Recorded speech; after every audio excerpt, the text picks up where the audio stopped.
Hi, everyone. I'm Jess from Cosynd. Thank you so much for joining us for our chat with Derek Clark from Label Radar. Derek is the COO and co-founder of Label Radar, which is making sure that no music goes under the radar again.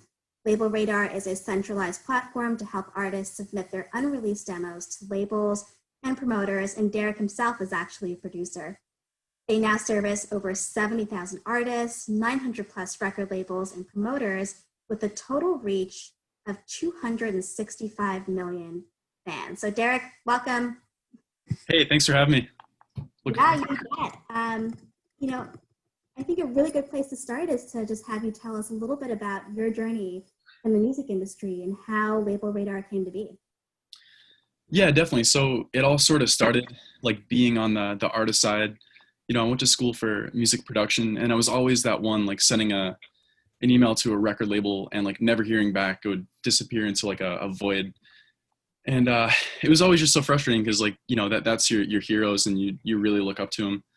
And then looking at the other side of it, like for record labels, they would get thousands of emails a week. They'd have to open the emails, download the WAV files, do research on the artists, and it was just such a nightmare to manage that process. So, lo and behold, 99% of artists wouldn't be hearing back.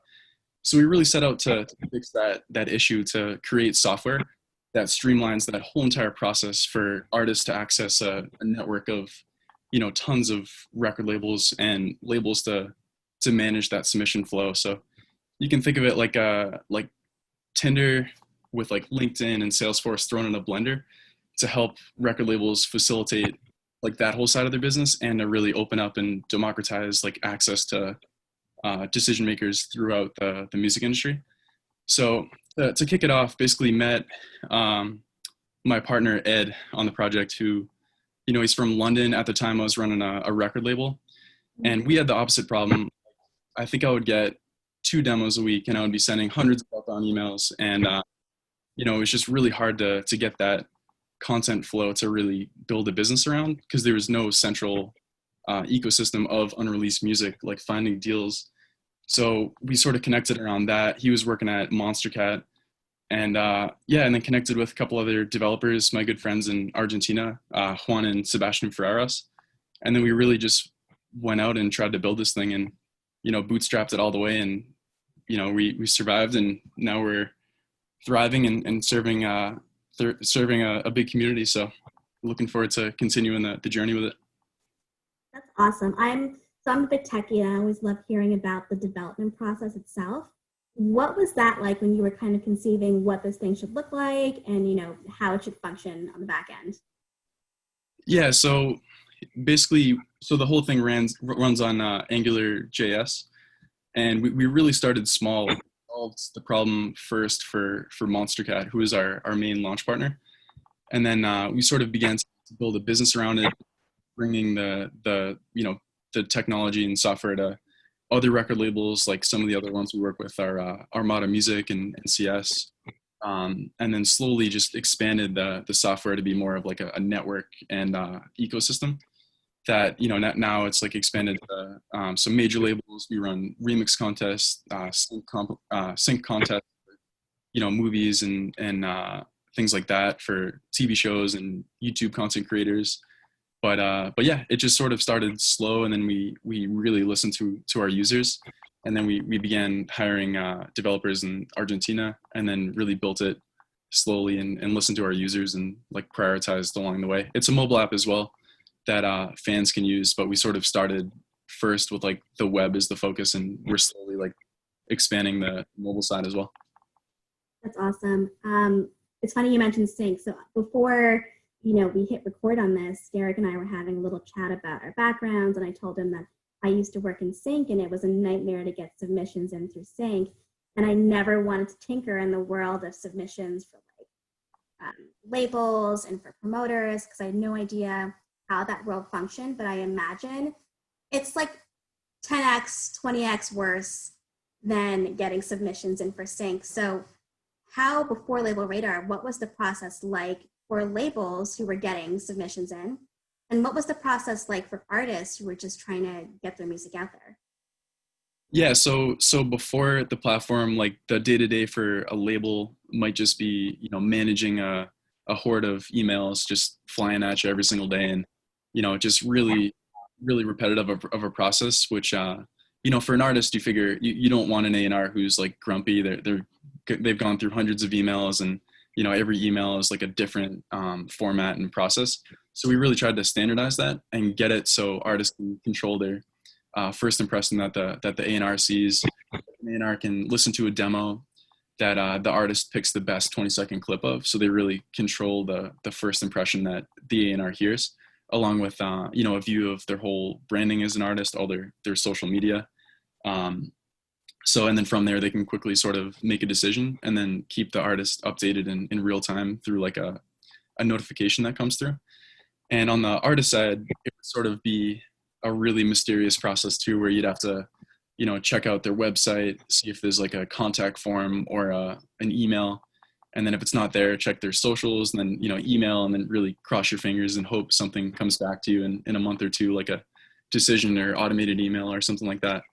And yeah, we tried to demystify that whole thing and create a really fair system that democratizes the decision makers in the music industry that can really make a difference for your career, to really make it an even playing field where the quality of music and your branding as an artist is what gives you the chance, and not like figuring out the behind the curtains part of the industry, to really through software create a channel to democratize that for anyone who wants to build a career in the music industry. One of the things that I really liked about the platform is that you can automatically see like what labels are interested in. So if they're interested in a specific genre, if they're not taking submissions for this or for that. So if you're the artist, you don't really have to, do a lot of the homework. It's already right there on the platform for you. And that there's a lot of integration around social media, like you mentioned. How does social media and how do really like the fans have a process or a hand in the submission?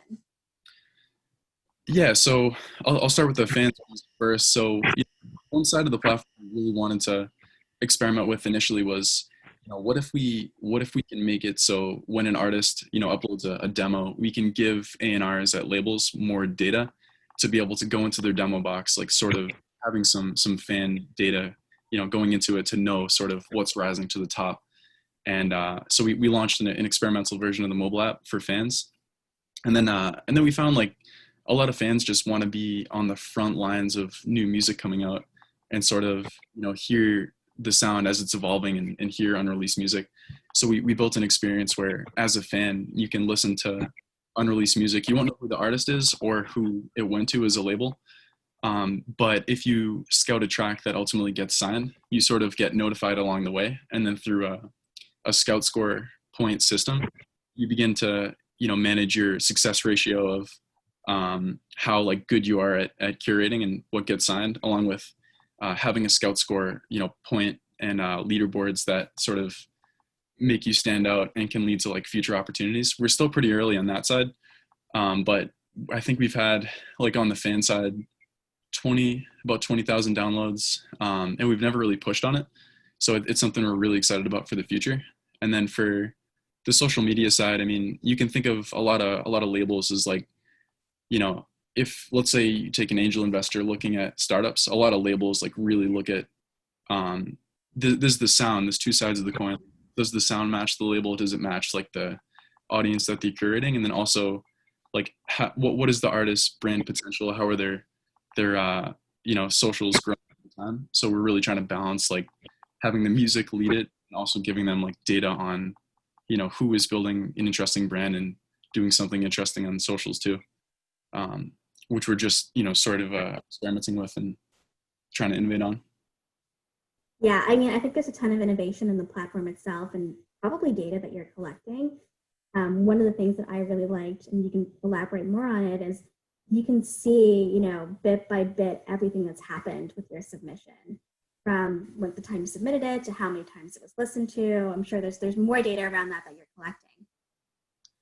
Yeah, definitely. I mean, I think just the world we live in, like data is everything. And before, Label Radar, worked at a company called Apptopia, and they're like a mobile intelligence company. And it really gave me the the insight on like how valuable data is. And so it's something we're trying to mind is like gathering meaningful data to help labels and artists sort of have signals of, where they might have success. So on the label side, like what music matches their catalog, and what are interesting artists and tracks that are out there to through data help people find like the right music, because there's just so much music flowing through. It's hard to know like what's gonna take off, or what's a good fit for your label. So through like tags on in metadata for let's say like keywords like bright or summer vibes, like those kind of things, along with just the pure genre data, and then data on the artist like location. We let labels filter by geographies if they specialize in particular like continents or countries. So we're really trying to like take the demo box and the A&R process and really get granular with it, which we're just starting to explore as well. But data definitely is something that is really in demand, I think, for a lot of labels. As much data as possible, and ways to actually like interact with the data and like have meaningful insights from it. Yeah, definitely. I mean, there's so many things you could do with that data, from just the promotion side of it to the A&R side of it, even down to the sync side of it, booking, touring. I mean, there's a lot of potential with that in particular. Definitely. Let's talk about, as you mentioned, there's so much music being flooded through the system, so much music being flooded to these promoters and labels. What happens if your music doesn't get heard? Or, maybe it does get heard and then the label says, not right now, you're not ready. What do you do? Yeah, so one thing that we really set out to do is build a fair system. So we have a basically logic on the platform that if a label isn't checking their demos for a certain period of time, we actually unlist them from the platform. So we're only showing labels and A&Rs that are like hungry for music. They're reviewing demos, and then if they don't get to your track in 30 days, we sort of have like a 30-day guarantee that if the A&R just can't listen to it because maybe they're on vacation, or it's in the summer and there's so much music because everyone's home, you actually get your credits back, and then you can try another label, but the submission you'd sent is actually totally free. So it's sort of like a guarantee that we put on us. It's like we have to build a system that's just so easy to use and so convenient that we can get their response times to be really fast, which is really unpredictable. I mean, it's human behavior, right? Like you can't really like force it, or all you can do is like do your best to facilitate. But yeah, so from there, I mean, if a artist wants to send it to a particular label, they can send a track through a one-to-one submission. So like, let's say if Cosynd was a label, I could send it directly to you guys, and then it would end up in your my submissions folder. But if you want to really try like the full potential of the platform, you can then also send it through something we call a general submission, like a one to many submission, where if let's say you want to access the whole network of labels and see like what deals sort of come in, and you don't really know who to submit it to. It's like this huge general pool that people can kind of curate from and fight over, and you sort of get to maximize the deals coming in. But for the bigger labels, they get so much inbound, they usually don't check that. It's like the mid-sized labels, small labels. And then going back to rejection. So if you do get a no from a label, it's not really the end of the world, because we give you a whole bunch of options through a feature we just launched called Next Steps. So it's like other labels looking for your sound, or if you want to join communities, we have different communities you can join, like Discord servers or Reddit, like subreddits, connect with other producers, or educational partners, or distributors if you want to go the self distribution like indie route. There's it's not the end of the day. It just means like not right now and not this label, but it doesn't mean you're not good enough or your music isn't good enough. It's just like not the right time for that connection, but there's so many more connections out there. Yeah, and I should say we're a proud partner of Label Radars, and it's been amazing. Yeah, totally. Community. Some of the folks that are coming through there. Are there any particular success stories or artists that are using the platform that have had the most success and that you want to shout out? Yeah, definitely. So just off the top of my head, we had Roy Knox, So he was a guy, I believe he used to live in like a kibbutz in Israel. So he was kind of like doing his music thing. And then we did a contest last year with NCS and Jägermeister, and it was called Track and Build. So he actually won that contest.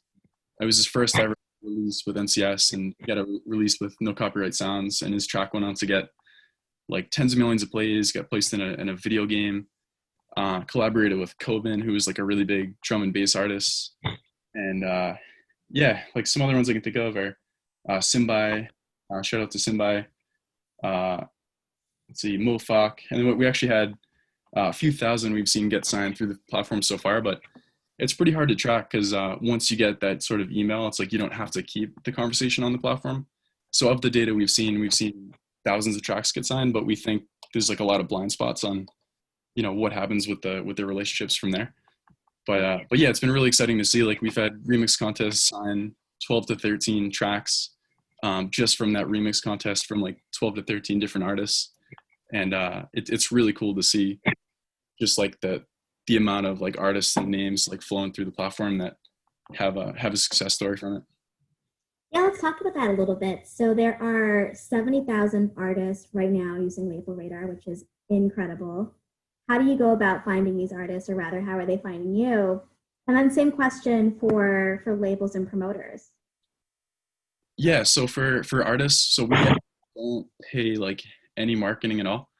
We've never really spent a dollar in marketing, which is pretty sweet. That's thing for all startups, like take that route. Yeah, totally. So yeah, sort of our strategy is we start with the labels, and we really figure out like, who are these labels, how are they set up, how do they work, how do they choose to sign music, and then build really, really good software around them. And then we get like that spot on their website where, if they want to power a submission portal through Label Radar and organize their inbound that they get through the platform. That's kind of how we get all our artists is, by winning the hearts of the labels, by just being obsessed with how they work and having a free solution. It's totally free for record labels. And then, yeah, and it just starts from there, like add value on the label side to then let artists hear back faster and get more opportunities. And then we get all of our artists through like our remix contests and then submission portals, scattered around like hundreds of label websites around the world.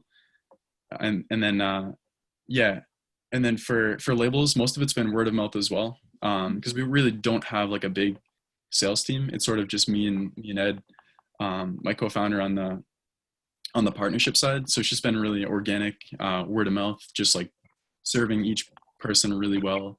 We started with Monster Cat, just tried to really nail it for them, and it just snowballed to the full roster of labels we're working with today, just by starting small and like doing it really, really well, and just coming from a place of like service, and just building it from there and getting referrals, and it's worked out pretty well so far. So what would you say to like the average artist who's just starting out and just wants to get their music out there today but doesn't quite know where to start, but they're looking at Label Radar? Is there a specific tier that you would recommend over another, and what should be like their list of things they should do? Yeah, so I mean, when it comes to artists that use the platform, you get the full like spectrum of somebody who just produced their full dubstep track and they're in like junior high, all the way to somebody who does it professionally and is trying to win a remix contest to get a release with like Atlantic Records or something like that. It's the full spectrum. But if somebody's just starting out, I would say don't be afraid to get your music out there and just get feedback. So you can actually use the platform for free with our light user type, or like light membership, which would be you get a couple free submissions up front and then per month. And then you can earn, additional submission credits by like inviting your friends or following labels on Spotify. And, so you can use the platform for free. And I would definitely recommend, really doing your homework on what label you think would be the best fit for it. And then trying the general submissions functionality, so you can really try to build connections with the smaller labels, the medium-sized labels that are looking for artists that they can build from the ground up.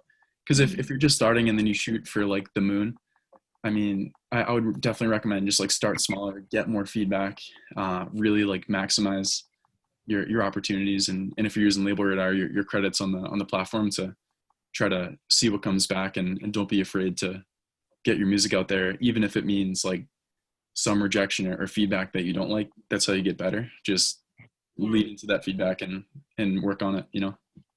Do your credits roll over every single month, or do you renew them? So if you're using the pro subscription, so with the pro subscription, some of the benefits are you get priority listing in the demo box. So it's like, if you can imagine it like an email inbox, your submissions get closer to the very top. So the A&R is like sort of,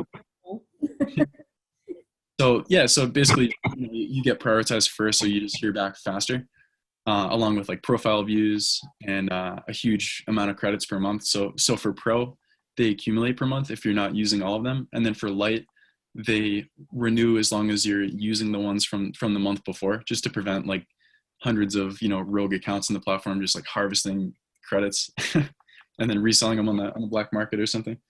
But I think you just coined a new term, maybe. yeah, yeah. So yeah, I mean it's free to use, and the credits will resupply every month if you're actively like submitting on the platform.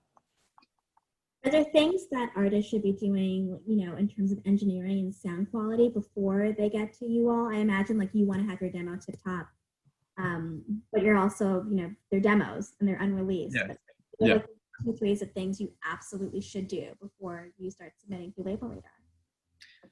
Yeah, I mean, when it comes to like file type, you could do an MP3 or WAV file, and then when it comes to mastering, I feel like a lot of labels don't really expect it to have gone through like a Abbey Road Studios or like a wicked nice mastering studio. So it's definitely where I would say I'm not the strongest, but when it comes to that, like I wouldn't be afraid to just get your concept out there, and then like they'll work with you usually to sort of like refine it from there, as long as you have that like really interesting concept that you're trying to build off of. And if it strikes a chord with fans or A&Rs, like it's definitely a good place to start. And I wouldn't worry so much about the mix being like totally spot on, because you can definitely work on it later. Yeah, I think that's something that, we were talking about COVID before, hit record on this. I think that's something that a lot of artists are really, using this time to do, is to get the mastering done, get things as perfect as it can be. Think about their copyrights, think about distribution. Since COVID has hit, have you guys noticed a trend in usage? Yeah, I mean, it's been crazy because if you look at where artists get their like income in their careers, I mean, for anyone doing it full time, anything in person is a huge percent of that. Like whether it's selling merch at shows or doing live shows, that whole side of the business is just gone. Aside from like some platforms innovating like live stream concerts, things like that, for the most part, people have to go back to what's working, and that's like making music. And so we've seen like a ton of music being made, because for anyone doing it professionally, that's the thing you can lean on. And for people not doing it professionally, I mean, a lot of people are just, we're kind of stuck at home or looking for a way to have like a creative outlet, and making music is so therapeutic and a strong like revenue stream. So yeah, we saw the amount of music just being uploaded and being created just being way more than we've ever seen before, which was like an interesting sort of byproduct. I mean, you hate to have anything positive like in such a dark time that you can like brag about, I guess, but it's just been an incredible thing to see that we're so lucky to have seen so much music being made right now, which I'm sure you guys are seeing too. Just the amount of music being created is crazy.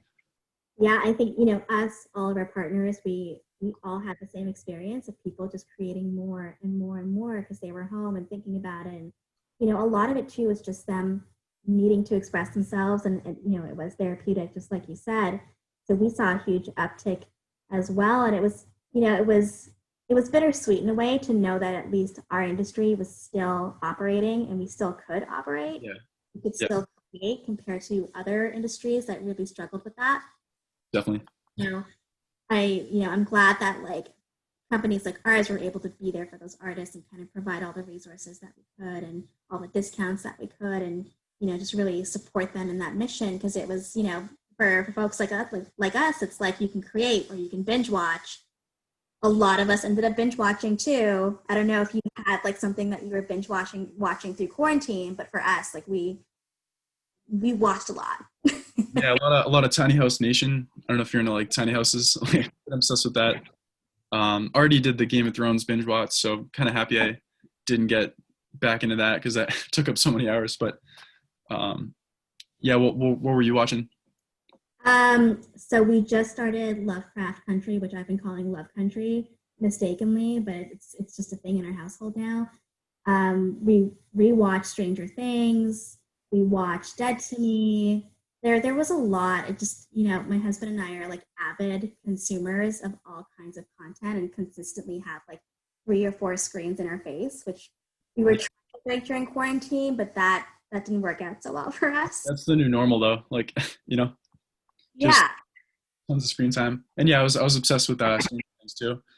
That was yeah, a pre-COVID binge, but yeah, so addicted to that show. yeah. And there's still like more coming out. It was that or, CNN constantly.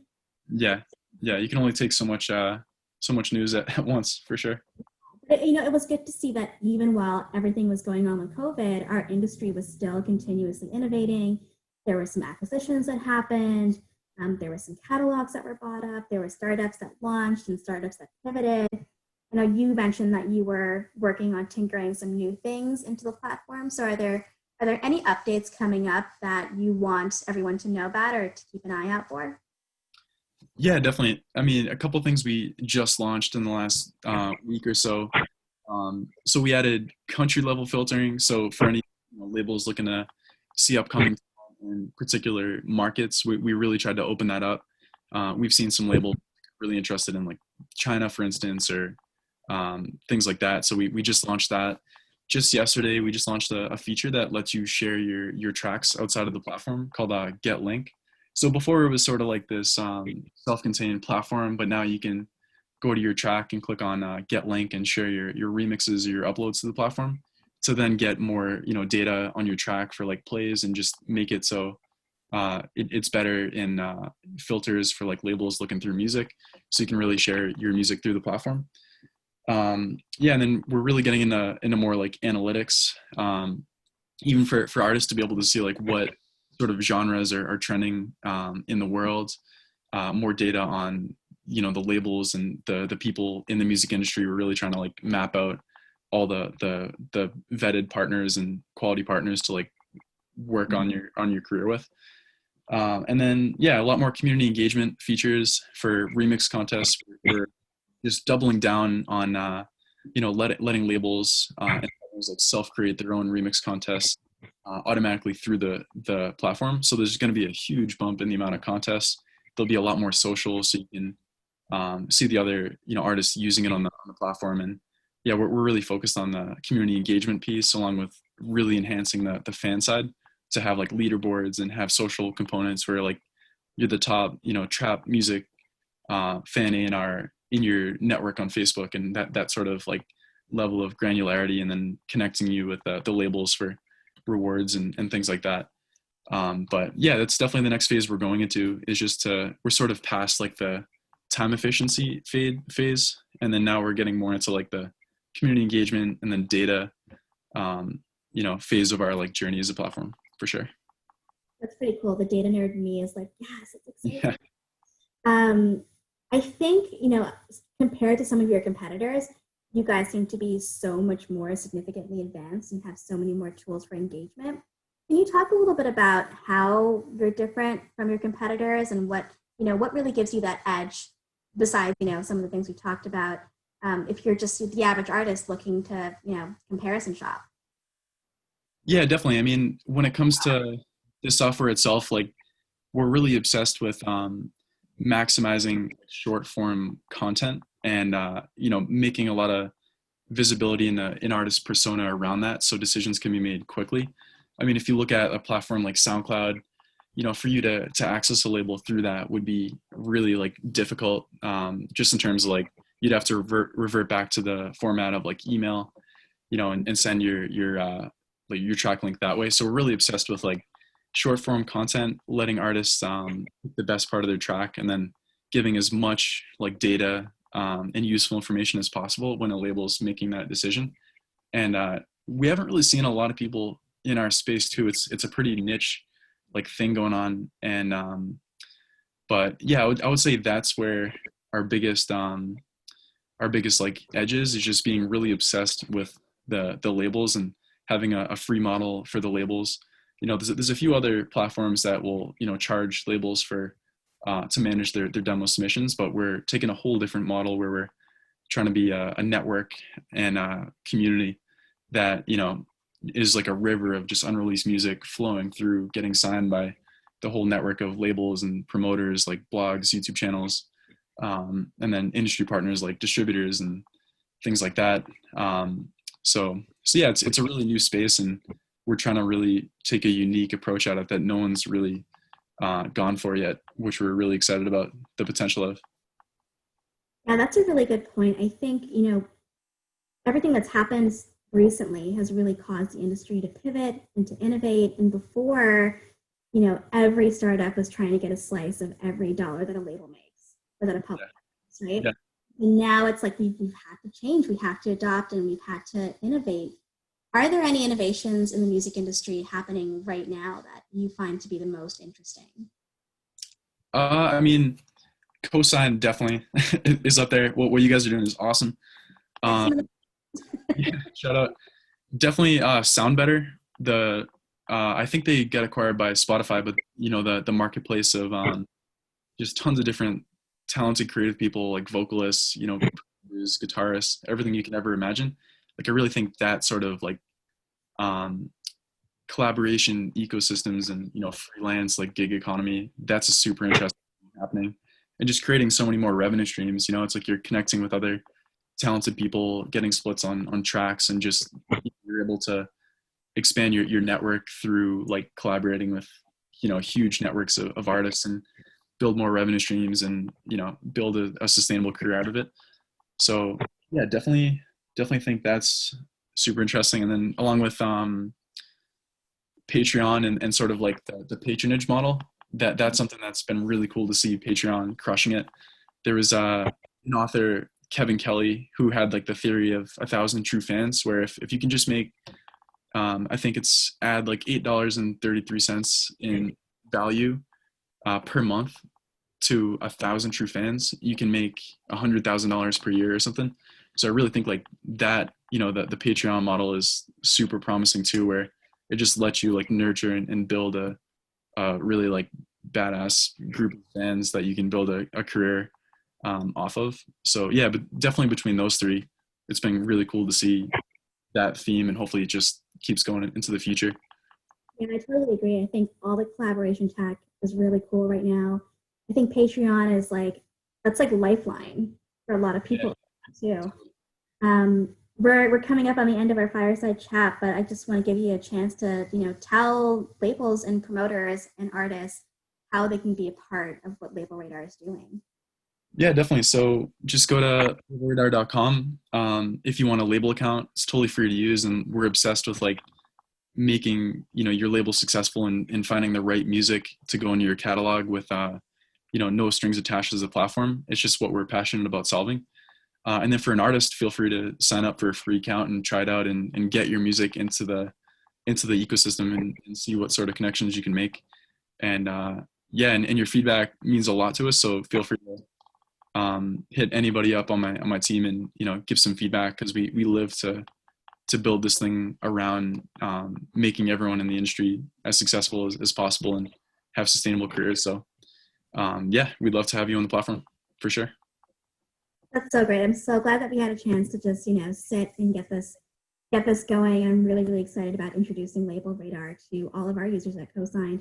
I think a ton of you are going to find it really, really useful. And I personally think it's been one of the best bits of technology that we've seen in quite some time. So congratulations to you. It means a lot coming from you. I appreciate it, Jess.